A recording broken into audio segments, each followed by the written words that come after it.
Olá a todos, bem-vindo às aulas de circuitos eletrônicos. Esta é a série de aula de transistor de junção bipolar, a segunda série de aulas. Polarização de corrente contínua. Parte A. Polarizar, então, significa aplicar tensões de corrente contínua ao transistor para que ele funcione adequadamente. Então, como a gente viu na aula passada, tem a área ativa do transistor e a gente tem que fazer com que ele funcione nessa área ativa ou nos seus extremos, que seria no corte e na saturação. Então, ele pode trabalhar como se fosse um amplificador de sinal de corrente alternada, que a gente vê em sinais de telecomunicação, ondas de rádio que são recebidas. A gente tem que amplificar isso para o nosso receptor. Assim como eu posso configurá-lo como uma chave de corrente contínua, uma chave CC. Trabalhando na área de corte e saturação, ele pode, então, fornecer uma chave eletrônica que é a base dos circuitos digitais, ou seja, a base do nosso sistema computacional. Tanto que esse sistema computacional é quantificado em relação à quantidade de transistor. Ou seja, eu pego um processador e ele tem milhares de transistores dentro dele. Eu pego um CI, ele pode ter de dezenas até centenas de transistores compondo os componentes digitais. Como a gente está trabalhando com um sinal analógico e um sinal de corrente contínua, uma coisa importante vai ser para a gente o princípio da superposição. Por quê? Porque o princípio da superposição permite que a gente separe o sinal analógico do sinal de corrente contínua, ou sinal digital, e a gente consiga então trabalhar só com correntes contínuas aqui. A polarização que a gente vai realizar, então, vai ser de corrente contínua para trabalhar com sinal analógico. Relembrando, então, que a zona ativa de funcionamento do transistor é essa zona em branco que permite com que o transistor funcione adequadamente na polarização para um circuito amplificador. Então, a ideia é encontrar pontos de funcionamento do transistor que estão dentro dessa zona. Então, nós vamos trabalhar com esses pontos dentro da zona de funcionamento ativa do transistor. Então, através do ponto de operação, onde a gente estabelece aqui o nosso VCE e a nossa corrente do coletor. Ou seja, nesse caso, nós vamos trabalhar na região ativa ou linear de operação do transistor. O primeiro circuito de polarização contínua que a gente vai ver é o circuito de polarização fixa. Circuito de polarização fixa, então, ele tem aqui uma fonte e um resistor que vai na base e um resistor que vai no coletor. Dá para ver, então, que aqui tem um circuito onde eu tenho corrente contínua com sinal de entrada analógico. Um sinal de corrente alternada de entrada aqui. E quem faz a separação de corrente contínua e corrente alternada são os capacitores. Ou seja, nós vamos analisar somente o equivalente de corrente contínua dele. Só esse equivalente de corrente contínua. Analisando então o loop base-emissor, a gente vai ver então que eu tenho uma fonte de corrente contínua que circula pelo transistor através de um resistor RB. E eu sei que essa junção, que é a junção aqui onde eu tenho o emissor E a base, ou seja, VBE, tá aqui, equivale a 0,3 volts para o transistor de germânio e 0,7 volts para o transistor de silício. Usando aqui as leis de Kirchhoff, então eu tenho aqui a tensão VCC, né, menos a resistência da base multiplicado pela corrente de base e menos VBE é igual a zero. A segunda lei de Kirchhoff das malhas. E resolvendo para corrente de base, eu tenho aqui o I de base igual a VCC menos VBE dividido por RB. Olhando o loop do coletor emissor, então tem aqui o coletor emissor, eu tenho que a minha corrente do coletor é proporcional à corrente da base por um beta. Então esse é o fator de amplificação do sinal que eu tenho aqui na base, que vai permitir que passe aqui o sinal amplificado da corrente. E utilizando a lei de Kirchhoff das tensões, então eu tenho que VCE é igual a VCC menos IC vezes RC. E tem que o VCE é o V de C, que está nessa posição aqui, ó. O V de C menos o V de E. Nesse caso, o V de E ele está aterrado, é igual a zero. Então, o VCE, esse VCE é o próprio V de C. E o VBE é o VB menos, que está aqui, o VB, menos o VE. Nesse caso, pode ser 0,3 ou 0,7, dependendo do material semicondutor. E sabendo que o VBE é igual ao VB menos o VE, e o VE está aterrado, o próprio VBE é igual ao VB para o loop coletor emissor da polarização fixa.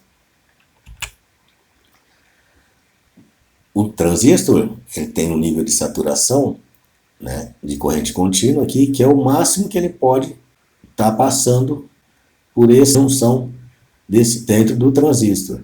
Então essa corrente de saturação aqui, a gente vai estar então na curva do transistor, na área de saturação, ou seja, o VCE ele é igual a zero, e sendo ele igual a zero, isso aqui vai funcionar como se fosse uma chave fechada.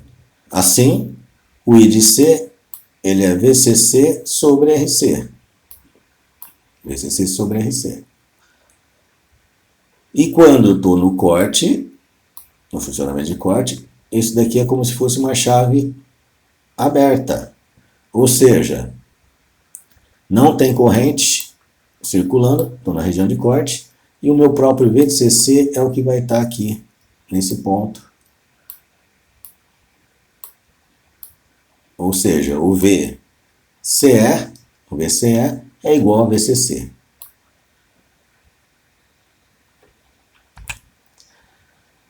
A partir daquela análise, então, onde eu tenho aqui a parte de saturação, onde o I do coletor aqui é máximo, e tem a parte, né, de corte, onde o VCE aqui é o máximo, é o valor de VCC, eu consigo estabelecer a reta de carga sobre a curva do transistor. Então aqui eu vou ter, para uma determinada corrente de base, que eu vou chamar de quiescente, o ponto quiescente, onde eu consigo, a partir daqui, especificar quais são as correntes de funcionamento do coletor, do transistor, e qual que é a tensão VCE de seu funcionamento. Então eu tenho aqui, então, especificado o VCE e a corrente que eu vou chamar de quiescente. VCE quiescente e corrente quiescente.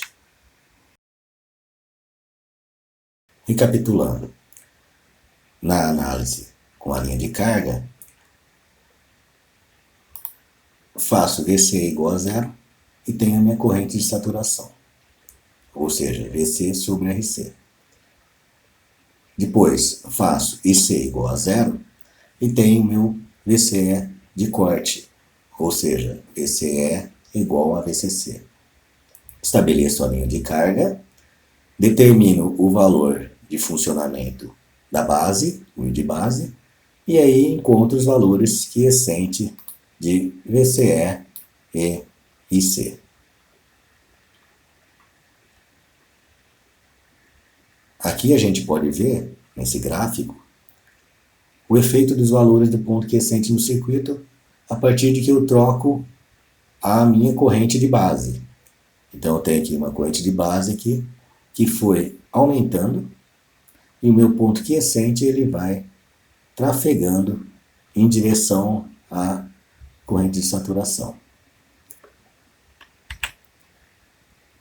Quando eu faço o aumento do resistor, então eu tenho, quanto maior o resistor do coletor que eu tiver, menor então vai ser minha corrente do coletor, e aí meu ponto quiescente, a partir de um valor fixo de base, ele se altera sob a curva do transistor com aquela corrente de base fixa.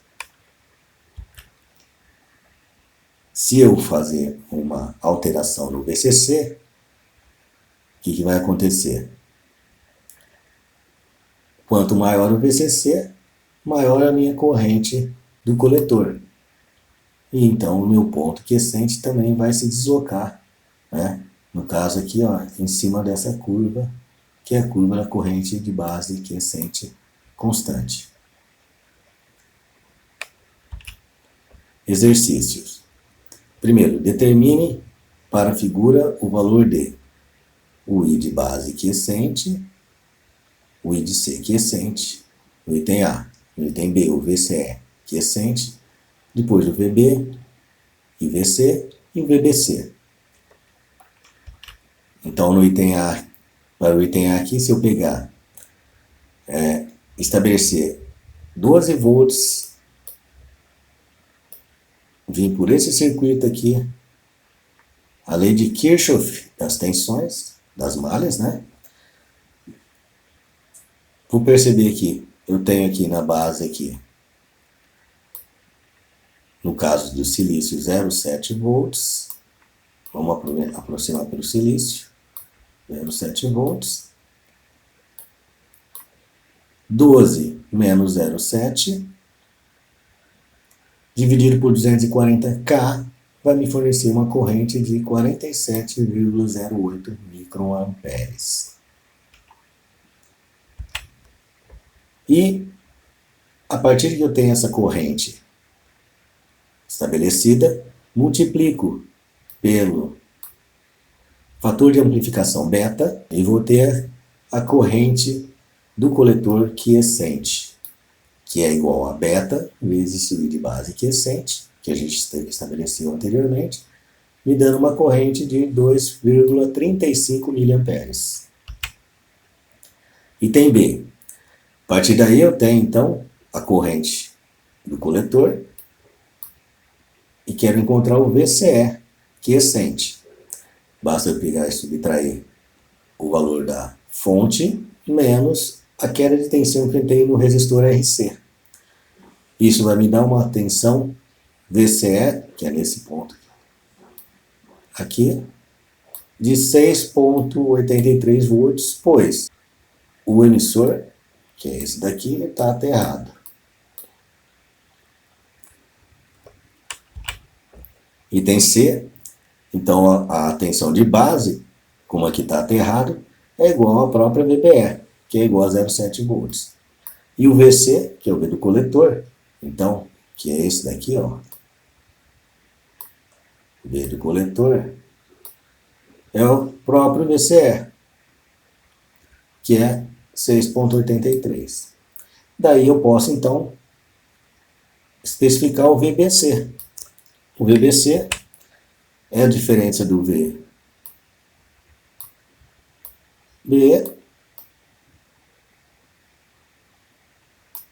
menos o VC. Ou seja, vai me fornecer uma tensão de menos 6,31 volts. Exercício 2. Para o circuito dessa configuração com polarização fixa, determine o IC, o VCC, o beta e o RB. Então, fazendo todas as mesmas relações que eu tenho sobre o circuito de polarização fixa, a parte do lado da base e do lado do circuito do coletor, tá? Eu consigo então estabelecer aí as variáveis que estão faltando. Então eu tenho que o meu I de C, pela lei dos nós, aqui está, esse nó está entrando, vou considerar ele igual a subtração do I de E, que está saindo, com esse que está entrando. Ou seja, eu vou ter aqui um valor de 3,98 mA, quase 4 mA. O VCC, então, para ser estabelecido, já que eu tenho a corrente de I de C, e tenho aqui um resistor, onde vai me fornecer uma queda de tensão aqui nesse ponto, e o VCE já é o valor, já está estabelecido aqui como 7,2, basta eu encontrar, então, a tensão sobre o resistor e somar com a tensão VCE. Então isso aí vai dar um VCC de 15,96 volts, quase 16 volts. E daí, tendo aqui então a corrente que eu tenho de base e a corrente que eu tenho do coletor, eu consigo estabelecer o meu fator de amplificação. E nesse caso aí, ó, ele foi de 199. O RB pode ser estabelecido da tensão que eu tenho aqui, que é aproximadamente 16, menos a tensão que eu tenho aqui na minha junção base emissor, que é 0,7 para o silício. Vou utilizar o silício. Sempre vou utilizar o silício nos exercícios. Ou seja, VCC menos 0,7 dividido pela corrente vai me fornecer então um resistor de 763 kΩ. Algumas considerações então dessa série de aulas de transistores. A análise de circuito de transistor para essa polarização serve tanto por transistor tipo PNP como NPN, que é o caso que a gente viu nessa aula. Ou seja, a única diferença é que as correntes fluem na direção oposta. Também existem várias outras configurações do transistor. Aqui a gente está vendo e vai ver nessas aulas vão ser as configurações emissor comum. A mesma análise tem que ser feita então para base comum e coletor comum e estabelecer, né, todas as relações para cada um dos tipos de polarização que eu tenho para esses transistores. Ok, pessoal? Até a próxima.